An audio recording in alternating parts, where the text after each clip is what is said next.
আমার নাম বিপ্লব সরকার, আমি ভারতীয় জনতা পার্টির অন্তর্জন মণ্ডলের সভাপতি দায়িত্ব। আজকে আপনাদের কার্যালয় একটু অন্যরকম সাজানো, জাতীয় পতাকায় মোড়া, কেন কি বলবেন? কি দেখুন, হচ্ছে? আজকে আমরা ফ্ল্যাগ ডে পালন করলাম।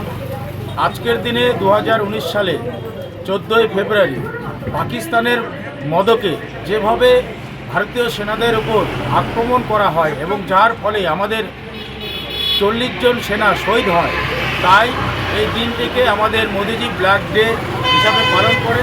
সেই ব্ল্যাক ডে আমরা আজকে আমাদের দলীয় কার্যালয়ে পালন করলাম। আজকে তো বিশেষ দিন বিদেশিদের কাছে। ভারতীয়র অনেক যুবক যুবতীরা আজকে ব্ল্যাক ডে না পালন করে অন্য দিন পালন করছে, কি বলবেন তাদেরকে? কি বলবেন?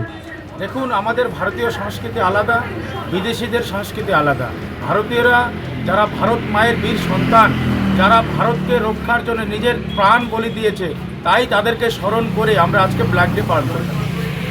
কোথাও কি মনে হয় বারবার করে এই ঘটনার পরে আবার আমরা পুলওয়ামা দেখলাম, তারপর একের পর এক, কোথাও কি এই নতুন গভর্নমেন্ট, এনডিএ গভর্নমেন্ট আসার পরে কি সেটা প্রবণতা কমে গেছে?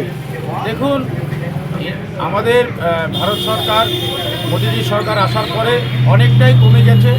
আগে প্রায় মাঝে মধ্যেই দেখা যেত পাকিস্তানি জঙ্গিরা আমাদের কাশ্মীরে হামলা করছে, কিন্তু সেই তুলনায় এখন সেরকম আক্রমণ আর হয় না, কারণ ভারত এখন অনেক শক্তিশালী। মোদিজির নেতৃত্বে পাকিস্তান কেন গোটা বিশ্ব ভারতবর্ষ এখন ভয় করছে।